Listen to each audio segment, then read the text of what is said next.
So we're starting. Our final speaker is just about to arrive, but the time I need to present my other two speakers and the topic to you, she should be here. So that's fine, I think. Welcome to this panel where we are talking about, maybe the upcoming data center dilemma of Europe. And with me on stage, to my right, is David Bluestone. He's managing director of Panterra Research. He has extensive experience in delivering strategy consulting and research for politicians, companies, and he has basically led research and strategy for prominent international politicians, advising campaigns across Africa, Asia, Europe, and North America. Right next to him is Tim Gordon. He's the founding partner at BestPractice AI and an AI consulting firm and trustee at FullFact. And he was chief executive of the Liberal Democrats from 2012 to 2017. Yes. And next to him is Cathryn Clüver Ashbrook. She's a German-American political scientist and expert in transatlantic relations and digital diplomacy. She co-founded the Future of Diplomacy project at Harvard and led the German Council on Foreign Relations, and now serves as executive vice president at the Bertelsmann Stiftung. And we are all here to basically discuss a topic that, for years, I don't have to tell you all the buzzwords, you know them, cloud, AI, whatsoever. They are very, let's say, weightless, virtual, almost magical, something happening in the atmosphere out there. But they have a physical manifestation, and that is data centers. And we saw in the past year that a lot of big companies announced big numbers, big amounts of money that they want to spend in data centers, as if this is something that you invest in once and then everything is magically perfect. But we know the chips are getting old very fast and it's costing a lot of money, but it also has an impact on society. It has an impact for the people who live and work where those data centers are. But it's also a geopolitical issue. So we want to kind of cover all of that in the next, let's say, 35 minutes, and then we are open for questions from you as well. So I'm starting very local. We are actually starting local, and this is a question for all three of you. Feel free to answer and jump in if some of your co-speakers say something interesting. When national governments talk about AI and critical infrastructure, what are they missing about data centers? How are they actually experienced at local level? So what is the difference between those two perspectives? So I can start, and then please jump in.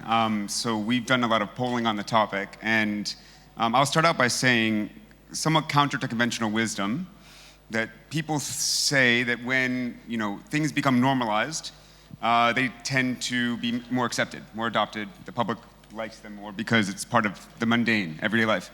What we are seeing amongst the topic of data centers and AI is, as it becomes less magical, as you mentioned, and people start to wonder, is it worth the cost in resources, locally impacts. So our polling around the topic of data centers is actually quite bad for data centers. It polls very poorly. It polls, I was mentioning to Tim, it polls worse than Amazon warehouses, which I think, at least in the US, that's notoriously bad for the type of dignified jobs that you have. Partially because Amazon's done a very good job branding their warehouses to be called fulfillment centers, because it tells you what they do, potentially, where data centers doesn't tell a person what benefits it gives them. So at the local level, I think there's a real question about whether this is worth it. The other key point is when you give people just a simple statement about the cost on water, for example, you can completely flip their perspective on AI development overall, that it's not worth it. So with some information, you can really see the narrative shift negatively. And so at the local level, I think we have a challenge of explaining why it's worth it, contradicting concerns around fairness, and absent magic happening, like AI somehow curing cancer, when it gets normalized, I think there's going to be much more public challenge against the physical manifestation of these data centers. So that's, at least from our perspective, doing polling on the research, certainly a lot of work needs to be done to talk about this differently. Hi, everybody. Sorry, I had to breeze in at the last second. I mean, I think David's laid it out pretty clearly. I think the more people understand the complexity of what data centers are, and they're looking at it, I think, in local communities. So you said, Christina, let's start right here. A lot of how Germans in this area in particular, but Frankfurt and Munich are the spaces in the surround where data centers are supposed to happen. Schwarz Digital is, of course, being commissioned to think about not only data centers, but chip production facilities, so everything that's sort of adjunct to this world. A lot of how that became a stark reality to Germans was around the big Tesla gigafactory in Brandenburg. And many of you in this room will remember, how Elon Musk and Armin Laschet stood there hand in hand and said, oh, this is all not going to happen. And then, lo and behold, a couple things emerged. First of all, the local electricity company was doing coal scraping, illegal coal scraping, 3 times in the amounts as high to furnish some of the energy that the Tesla plant needed, the kind of accidents that were coming out of the Tesla plants. I mean, enormous numbers, like 15,000 liquid units of aluminum. I mean, every month there was some sort of cataclysmic accident that always had knock-on effects for the local population. And then there were all sorts of other sort of manifest issues. So the first thing I think that manifests then for local politicians and public policy deciders is, how do you manage and gauge risk? And this gets back to places where, in the European Union context, we first learned how to manage risk about 20, 25 years ago when we looked at the chemicals directive REACH, and it was all this idea of, could you figure out what impact would be before? What kind of predictive impact could you do? And even then, that was largely done on a national level. Now you're seeing, with the kind of needs that technology companies will have, and by the way, this is also, I mean, we're talking specifically data centers, but if you look at the kind of, if you just look at Google's footprint in California, where David is, if you talk to the mayor of Palo Alto, massive investments, massive infrastructure, things signed on for a new Google plant. Google retreated. Who's left holding the short stick? The city of Palo Alto, California. And they will do a lot of happy dances around trying to make up for this absolute pitfall of an investment on urban, because it's infrastructure, it's schools, it's all manner of things around it. So now local communities are beginning to understand all the interrelated risks and having to gauge that against whatever opportunities may arise.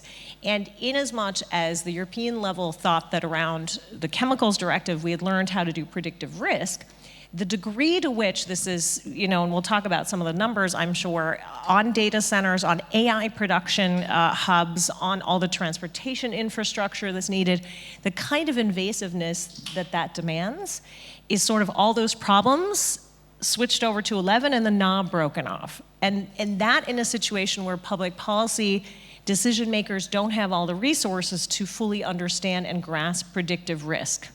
But as David pointed out, the local populations that are already experiencing adjacent factory builds, things that are in that space, they realize very quickly that there's, an immediate knock-on effect, air quality, water quality, just, CO2 emissions.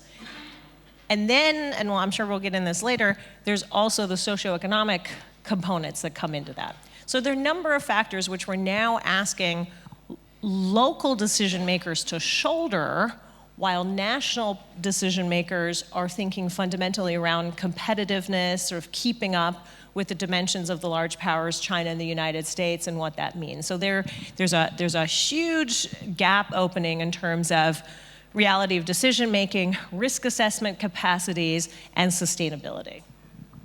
So I thought that last point about the gap between local and national sort of really brings to heart the sort of the danger that we're creating a false dilemma in Europe. And part of the sort of, we've been in a situation the past year or so where anyone who works in the AI sphere, we've gone from being experts in data and virtual stuff and so on, as you described, to kind of understanding it's all about infrastructure, it's all about tech, and it's about power. And then actually it's about power, it's about whether you can build power in future. So it comes down to actually your government capacity to build stuff and do stuff becomes almost one of the defining gating points in the AI race. whether that's the right way to describe AI is another debate. But the point, I think, is we're in a place now where national leaders are all buying into a real need to feel they're winning the AI race. And therefore, we have, Macron at the Paris summit, roughly this time last year, making a big play for France because of nuclear power, and therefore France is the place to do it. The UK getting very excited when we had the Trump state visit in the autumn. We got very excited about these these huge numbers that are being described in terms of inward investment for data centers from Microsoft and Google and the other hyperscalers.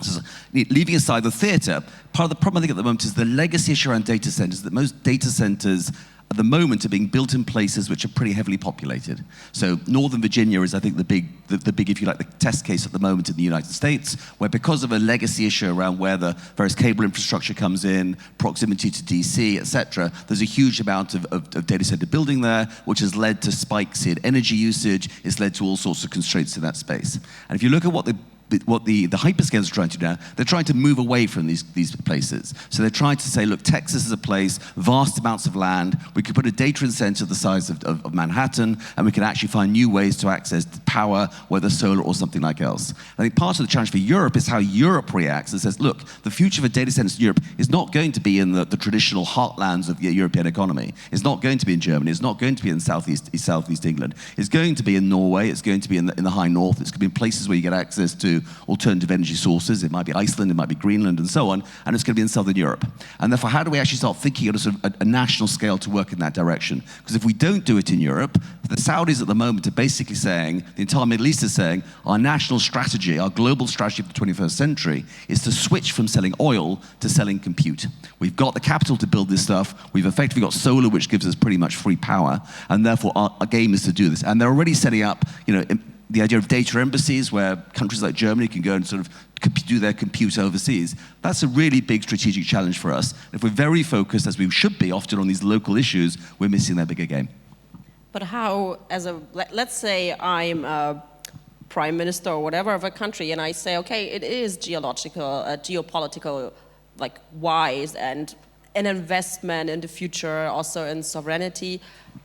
How can I make sure that on the local ground, I'm actually not missing to take with me all the people on the local ground? Because we saw that kind of happening in Germany with the energy shift, with wind parks, Basically, people were like, yeah, it's kind of a good idea to invest in that kind of energy, blah, blah, but nobody wants to have that in his backyard kind of thing. So did we learn something from that mistake? Can we make it better with data centers, or is there actually not a good way to go together on a geopolitical level and a local level? But I think the point is, where do you need these things? So there are a few places where you need compute, which is really close to the end users. So around London, for example, there's a huge amount of investment in making sure you've got the compute to do the algorithmic trading so we can compete with New York and something else. For the vast majority of the usage for our stuff, it doesn't need to be anywhere in the south of England. It doesn't even need to be in the UK. It could be somewhere, ideally a place with less people where you can do all sorts of, you can find the relatively limited economic wins of being local, because there aren't that many jobs implicit in this stuff, at least in the long term, and but somehow find a way to share those economic wins more widely with people. It doesn't therefore need to be concentrated in areas of high population, whereas a lot of other infrastructure you have to put in, so for example, Amazon logistics plants, they've got to be in a place where they can access lots of people and so on. And I think that's part of the game as to how we shift that around. Now, clearly that then leads to all the questions around how you're building the infrastructure for transporting power, transporting compute, and so on.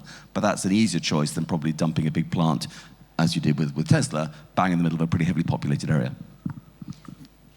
Well, I think the big issue is the time funnel, because as Tim has pointed out, and by the way, there are models on a German community level when you're looking at how you share the wealth from building sustainable energy infrastructure systems. That's become a model structure in parts to alleviate some of the public debt burden that a lot of cities have. If you had all the time in the world, to build and power those kind of data centers off of a sustainable, integrated grid structure, where you're deepening your battery and storage capacities, where you're doing all these things alongside, then you can absolutely tell a positive win-win strategy story for, and we have in southern Germany, we have autark energy communities that are running their entire, they're small communities, but are running their entire way of being off of solar and renewable energies.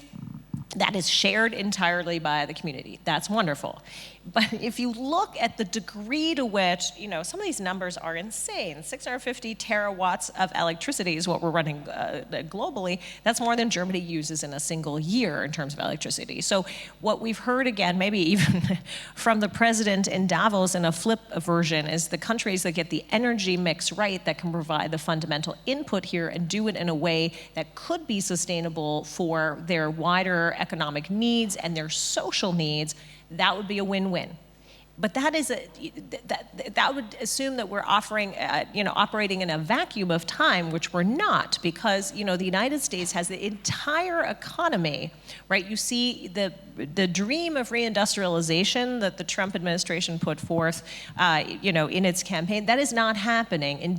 Classic industrial manufacturing jobs are either leaving the United States or people being kicked out, and the people who, and the countries who said that they were going to do long-term investments in classic industrial manufacturing job, that's not happening because the uncertainty that's otherwise been created from the American economy outward is so high that those people aren't making good on investments. So the entire game of the future of the American economy lies in the AI piece. And because that race is so intense, and as we sit here, the National Defense Strategy has come out and made very clear that the clear enemy is China.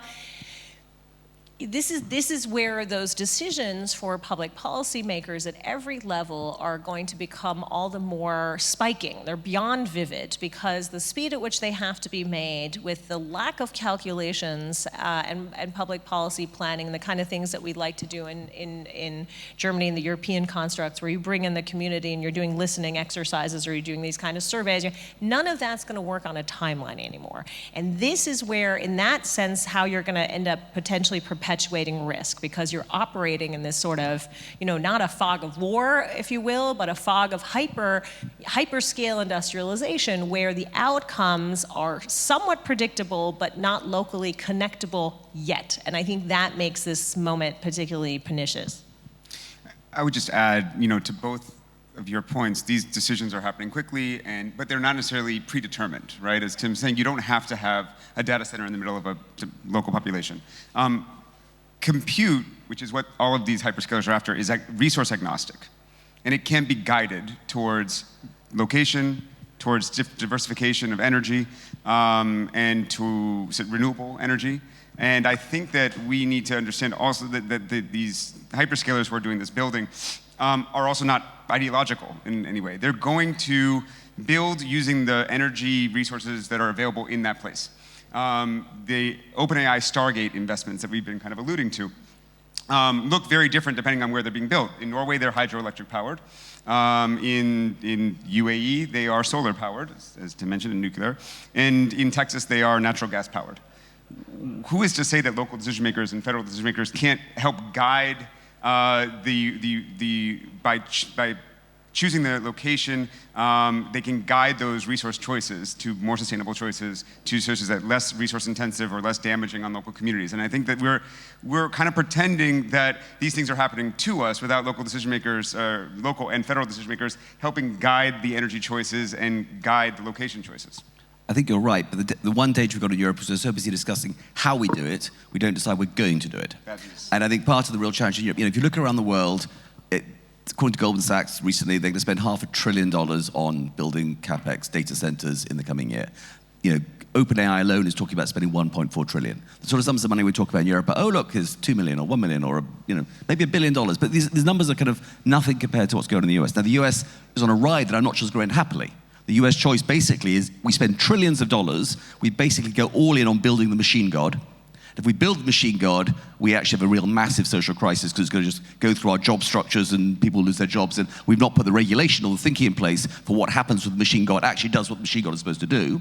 Or we don't get the machine god, and oh my gosh, we spent trillions and trillions of dollars on something that suddenly totally underperforms. So we're hitched at the moment to a US that's making a massive, great big choice without really thinking through where it goes, but we're not playing in that game at all. Now, whether we wait for the bubble to crash, we buy these data centers on pennies on the dollar, whatever I might do, but what's our strategy? What's Europe doing? So we can then do all the right thinking on how we do it, but that to me is a second order question to us saying, we're going to do it. And the only thing that I would add to David's point, which I think is well taken, and like I said, you see this in plenty of local communities, large and small, but then part of how the industry moves, how innovation moves, it doesn't move ultimately in the medium-term decision-making frame of local policy. And so as the industry changes and what you need exactly in which locale when, so we've seen here the massive Intel investment announced, gone.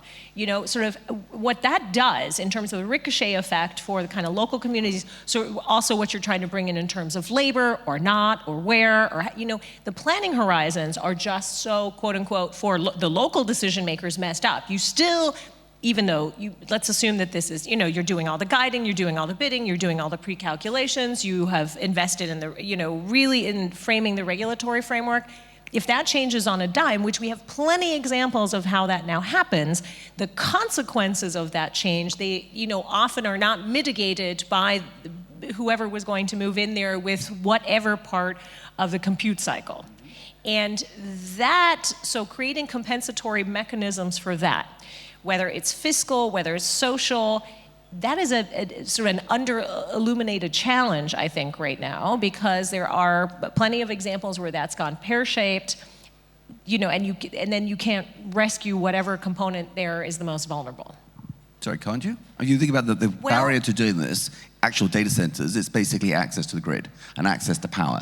And in the US at the moment, they are spending vast sums of money to get the power, and they're going, and Siemens is like, upping 75% is gas turbine production. The people who want to get the power is absolutely huge. So you're right, someone may disappear in a puff of magic smoke because they've stood on stage with Trump and made some number up. But actually there's a real question here, which is if you put that capacity in place, surely there are ways you can get other people on board to take it on. And the danger is we're so busy worrying about what goes wrong, we're not focusing on what could go right. I think that depends, the answer to that is what stage is the investment in? Right? So if you've cleared the land, if you put everything in place, and then that falls through, and then the degree to which you can recover. Again, we hosted the U.S.-German Mayors Forum, and we had two Californian mayors to whom that had happened, and who were literally screwed, at least for the moment. And so this is the whole point. We're seeing more and more of the time delay questions or time management questions are vital here, both for the decision-making frame, but then also for the sort of longitudinal, how do you manage that risk along a timeline? And this gets back to, what level is doing that kind of experience exchange? So, is this happening with, is this kind of information being exchanged at the Covenant of Mayors? Like, who's talking about that? How do you do that, right? Just in terms of a public policy problem, how do you get the mayor of Palo Alto to come back down from her ledge because she has a problem now? And then, so how do you teach those kind of lessons in terms of how you sit with and manage risk and create potential other opportunities? That's a whole new re-education for hyper-local urban decision makers, but also for states who are taking calculated risks on this, who may have in other classic large industry areas, that used to power our industrial revolution, cement, steel, et cetera,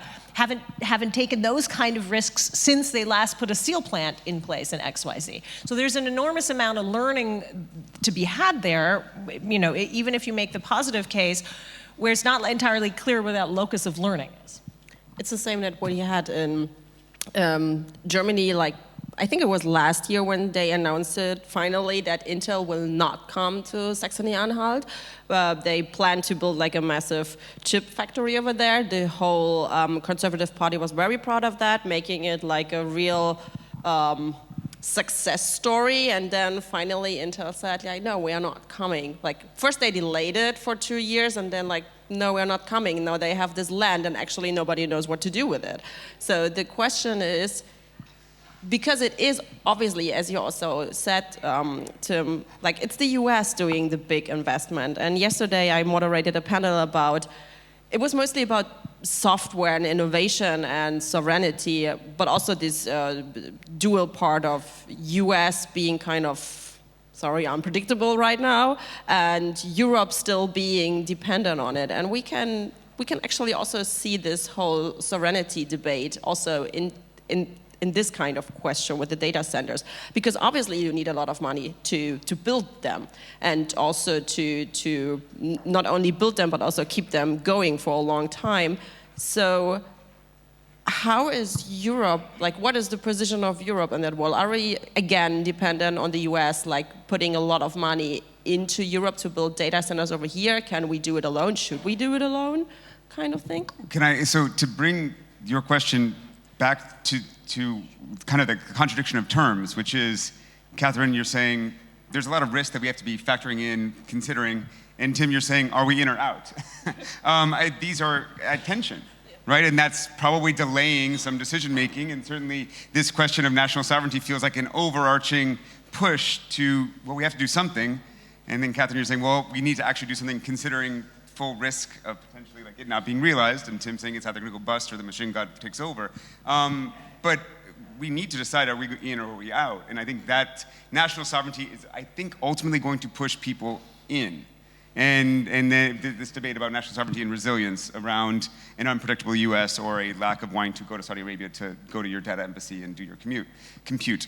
So I do feel like, we have a push because of this national sovereignty question towards doing something. And then the question is, how do we tackle the risk problem fast enough so that we don't do something that we end up regretting?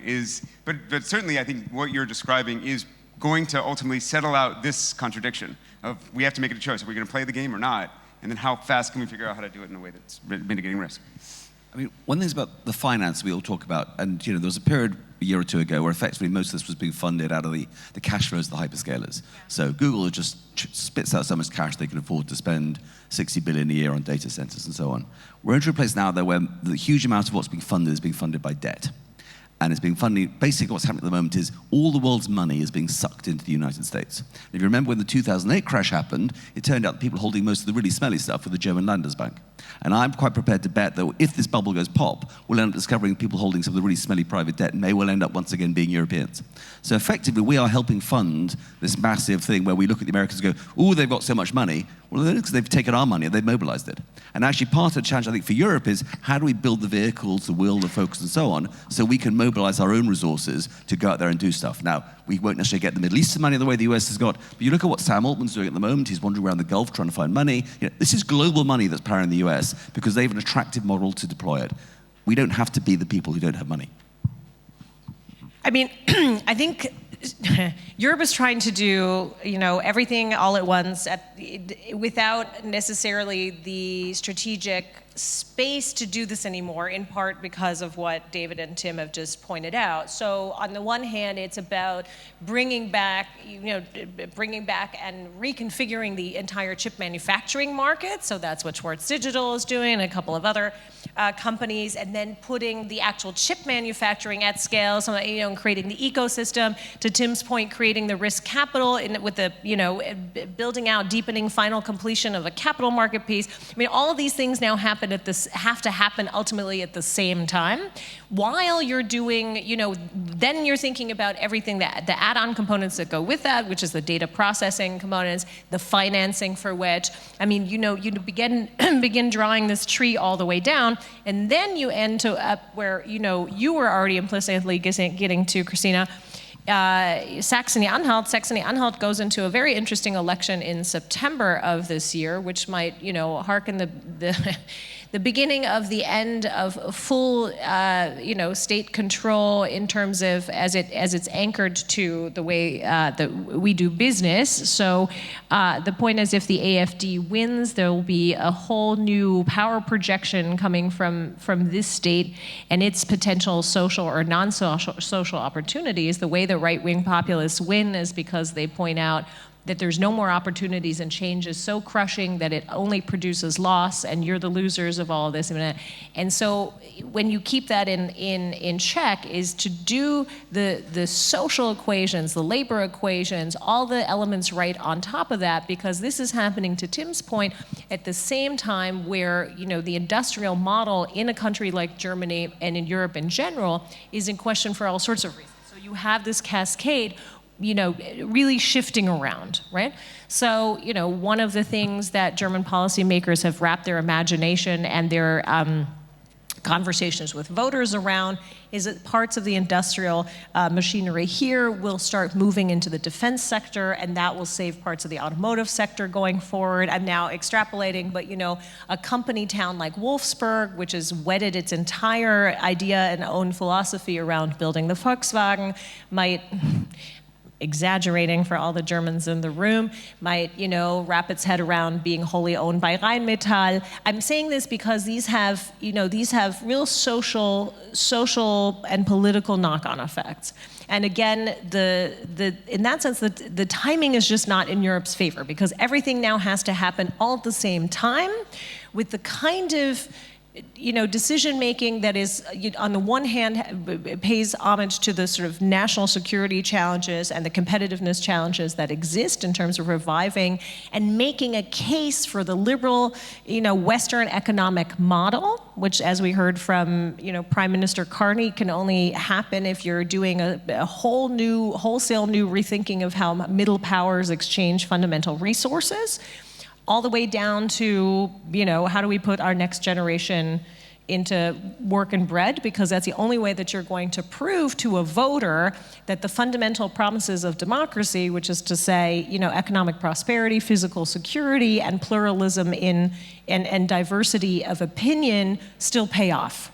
When we're seeing everywhere that, a tendency to autocratic decision-making where they just is like, this is what we're doing and the rest just has to get in line, enables so much, takes out the speed equation. And so that's why I keep coming back to the timing question, because the pernicious challenges in between the things that the three of us have said is that all these, again, everything has to happen at the same time with these potentially pendulum cascading effects into the way that our system in general has functioned over the last 8 years. So just to build on that, I think, Cathryn, you're talking about these trade-offs, and it's very complex and it has to happen all at once. But then the politics, which often, or so far, has started to become very simple, which we just saw in Northern Virginia. We had a race, an off-year election for governor. And data centers, to go back to this physical manifestation of all these decisions, these complexes, was used as a cudgel for the cost of living conversation, right? And so very complicated, layered decision-making all at once.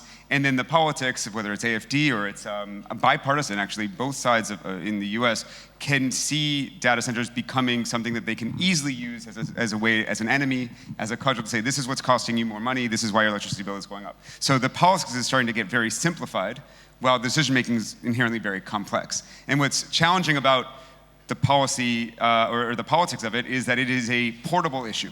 It can be used by AFD in Germany. It can be used by congressional candidates in the midterms in 2026. So now this is a very simplistic argument that can be used globally, right? It's an exportable. This is now going to be an exportable argument, and it's very simple. And it goes to core issues that voters care about, because it's hard to weigh all these trade-offs. But it's easy to say, is this fair for me or not? Is this helping me or not? Is this rising my electricity bill or not?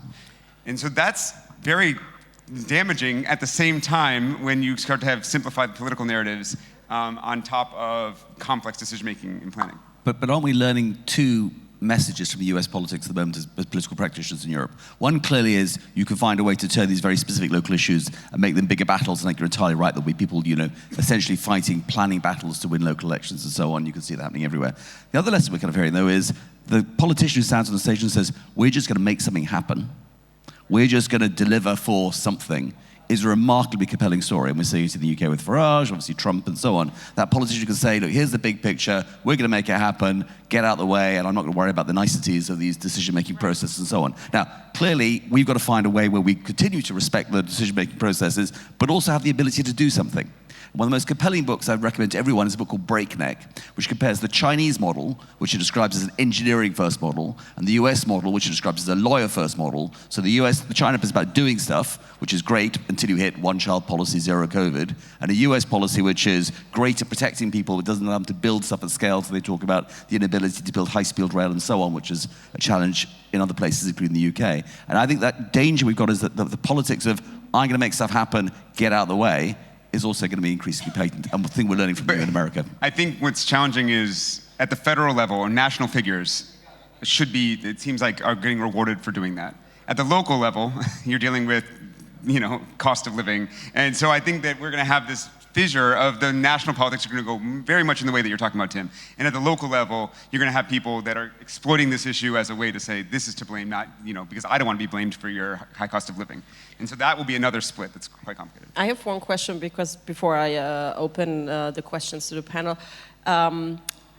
So we talked about the US moving forward, like at least on a federal level, all in. We see China all in. We see Europe kind of pushed to go in, but kind of still undecided. What about like Southeast Asia or maybe Africa? What about them? Is this bipolar between China and US, and you have to decide, or what is the global role? What's the global playbook? I think the part of the world that's going to benefit most from AI is Africa. They're not big makers of it, so they're not the guys who can produce the models. I mean, some of them are, but it's not the main thing. But if you think about a continent where effectively, you're going to get with solar essentially free power everywhere and decentralized power. So you're going to get decentralized power in the same way you get mobile phones versus the fixed line system. Everyone's going to have power on their rooftops. Secondly, you've got very good mobile phone access. If you travel in Africa, you often have far better mobile phone access in Senegal or Mozambique than you do in large chunks of the UK. Third, you're effectively going to be able to use AI to give people frontline education. So you're going to get around the educational challenges, you're going to break some of the educational breaknocks. You're going to basically enable frontline healthcare, because once again, you'll have tools that can provide good stuff, and clearly this may not be good enough to operate in a very sophisticated medical environment, but in a place where there is no doctor, these tools are very powerful, and you've got demographics. And I think fundamentally the opportunity for bits of the world to use AI as the next big boost is going to be absolutely massive. So I'm actually very optimistic about what it means for other places. I think we're about to go through an industrial revolution. The thing about industrial revolutions is at the end of an industrial revolution, there tend to be more jobs than there were at the beginning, but they're not necessarily in the same place. So this industrial revolution may be phenomenally bad for Europe and very good for humanity. Nice thing to end on there. So maybe I don't even want to step on that. No, I think that that in the global south they tend to agree, because they are welcoming investment and in fact sometimes being asked to compete for the investment, which is maybe the negative side of things, where regionally maybe a boon, but we saw in Brazil and Argentina, Brazil tried to pass their AI Act, and some tech companies were vocally opponents or just shifted their investment to Argentina, right? Because Malay is like, come and do whatever you want. So that gets maybe a little challenging when you come at the state level. Regionally, probably beneficial. At the state level, when they're forced to compete, instead of saying we're going to have a corridor where we're all going to be collaborative, maybe ASEAN wants to do that instead of trying to compete, it might look differently. I mean, I will just add, what Tim said is, yes, there's that potential, but the answer to everything is always, it depends. And so the it depends piece is, if you had that evenly across states in the Southern Hemisphere, then that would work. And alongside, you could think about how labor markets are structured. Again, if you think of the African Union on par, the age median is 17. And so what does that do in terms of how does it change education? There's vast potential for AI to have a really beneficial impact. McKinsey did an interesting study on the impact that AI would have on African American populations in the United States, and there it has a net negative impact because the differences both in terms of economic capacity. African Americans make 38 cents on the dollar to white Americans, and that just goes up and up and up. And then if you add AI on top of that, and if you look at the kind of jobs that people are working in, and those that then there's the section that doesn't lend itself to being having robotics and AI-powered components take over, and those might be saved. That's some of the personal health care components, that's some of the direct health care, and child care and those kind of things.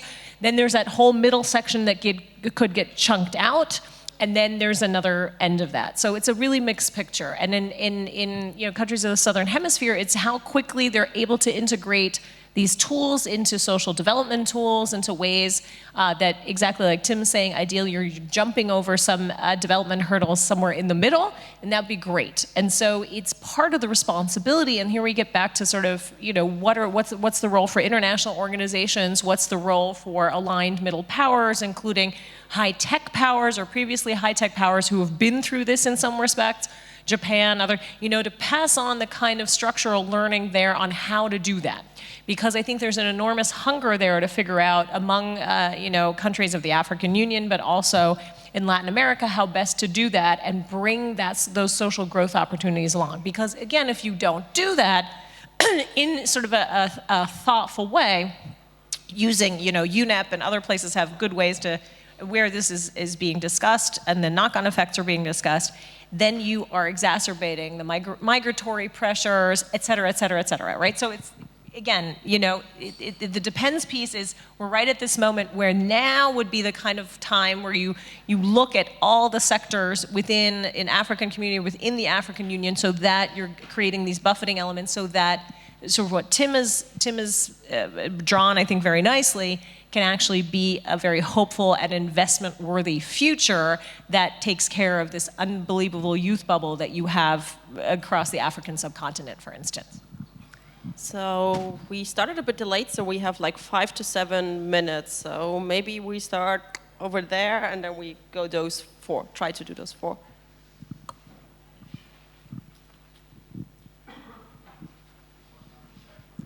Thank you. You talked a lot about the increase in prices and electricity costs with data centers. One of the famous analysts, Benedict Evans, he says that the AI bubble will burst before AI becomes ubiquitous, just like .com bubble in the internet. And he says that when it bursts, the data centers will depreciate really quickly and they won't last. But the energy infrastructure will last, and it will have energy implications of incredibly cheap energy on all the other sectors. What do you think about that prediction? Sure. I think Benedict Evans is great. He's well worth following for those who don't. I think there's a debate as to how fast you need to depreciate these data centers, and clearly there's the suggestion is some of these things don't last much beyond 2 years. NVIDIA now claims you could use them longer for inference and so on. So there's a debate about that. But I do think, to your point, the big opportunity in this is that we actually use it to drive further forward in terms of revamping our entire energy infrastructure. And I think one of the big questions that's forcing every politician to look in the mirror in globally is actually what power are we building? Are we actually building power out there and so on? So China's building 33 nuclear power stations at the moment. The US is kind of reviving 3 Mile Under. That's pretty much it. But in the UK, at least, it's forcing us to think harder about how do we get the energy shift to happen, and can we use this to basically accelerate the energy transition as opposed to slowing it down? And it's a bit mixed at the moment as they sort of put, gas-powered turbines into California and so on to make this stuff work. So it's one of the big opportunities there. It could be the big future. I think it's unclear yet exactly whether those data centers will be long-term valuable. I think one of the opportunities, I say, for countries that maybe not fully into it at the moment is you can imagine a place in the next 3, 4, 5 years where they can start buying those data centers and that capacity pennies on the dollar, and that will be an opportunity for a catch-up moment if people are willing to lean into what will look like a very bad investment because the bust is happening.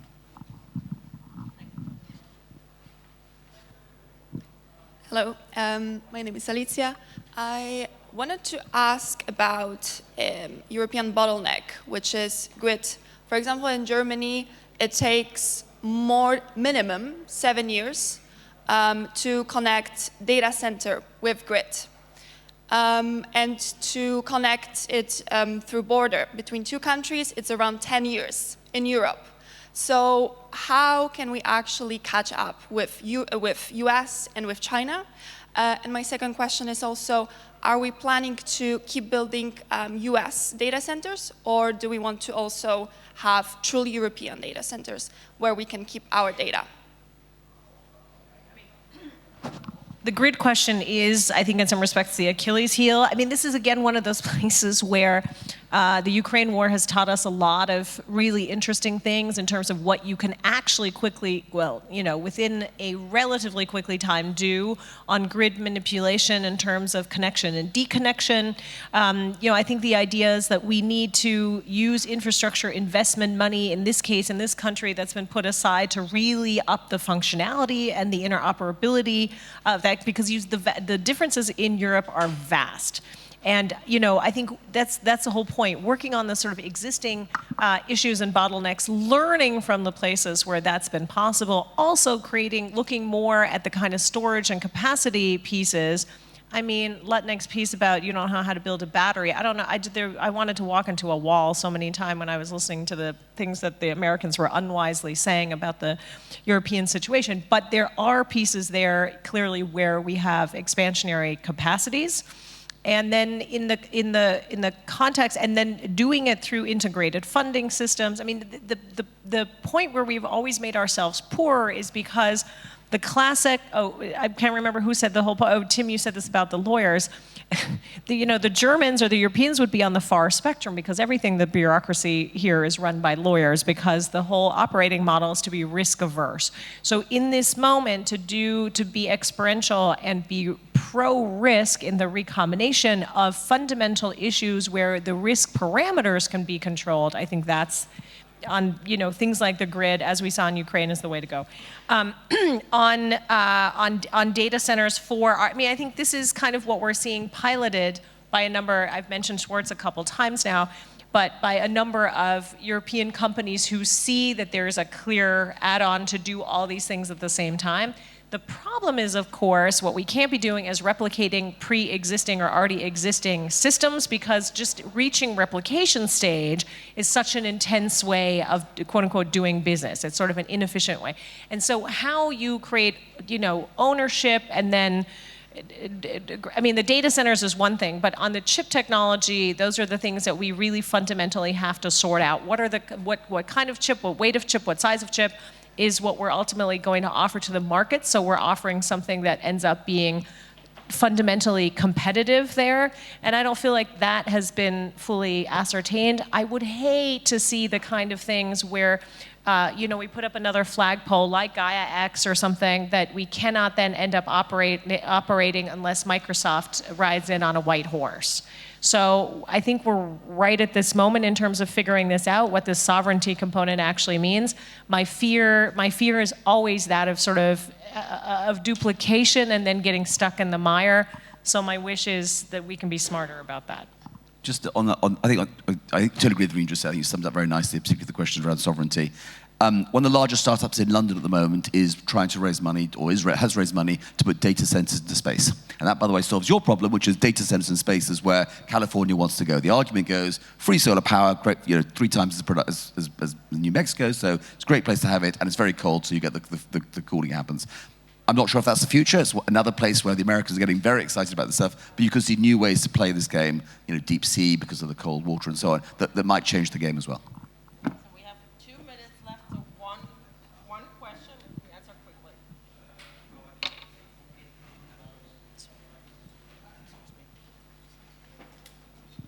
Hi, I'll be quick. I guess as a UK-based AI developer, we're talking a lot about sovereignty for AI and building these data centers in the UK, for example.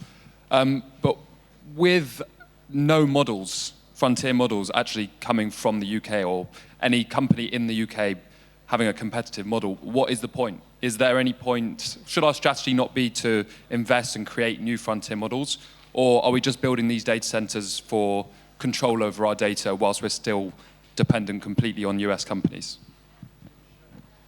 Well, as the non-European on the panel, it's a bit presumptuous for me to respond to this, but I'll just start us off and then please jump in. I think that, first of all, there's knock-on effects, positive effects of infrastructure investment. We talked about the grid. So I don't think it's just about saying, well, are we just going to build something that ultimately will be useless? I think there's infrastructure investments that's necessary to kind of modernize the grid and increase our energy capacity, which has knock-on positive effects. It's also very hard to say, and you are an AI developer, to say, let's just do an LLM to compete. I mean, we have Mistral, and that's maybe going to be there, but it's also faded in terms of all these LLMs are not going to win. So it's hard to start from this point and say, well, this is actually the strategy. I guess the last point I would make is a decision has to be made strategically to go forward with something. And I wonder if that is your idea is the way, then put the energy behind that. I don't think that would be my choice given where the starting point is, but I do think that maybe you're underselling the positive knock-on effects of infrastructure development beyond maybe depreciated data centers into the grid that will ultimately can power whatever's next for the industrial revolution. But yes, I don't know. I don't want to speak, I guess, on what this next decision should be. I think the game is still playing out. It seems to be the two potential avenues. One is the national sovereign infrastructure there may need some sort of UK GPT. You could imagine that being built of open source principles and so on. So there are various ways you could get there without needing to try and compete in the LLM market, which looks like it's very high capital intensity and probably going to essentially be the pricing is being competed away pretty aggressively, so it's hard to see you making money in it. But I think the real future actually is in smaller language models, so far more targeted models, deal with far more specific areas and use cases, and that probably is where you can and should be building national capacity. Well, thank you for your questions. I think all of them are being like here around for a few hours, so feel free to reach out. And thank you for following us, and enjoy the rest of the day.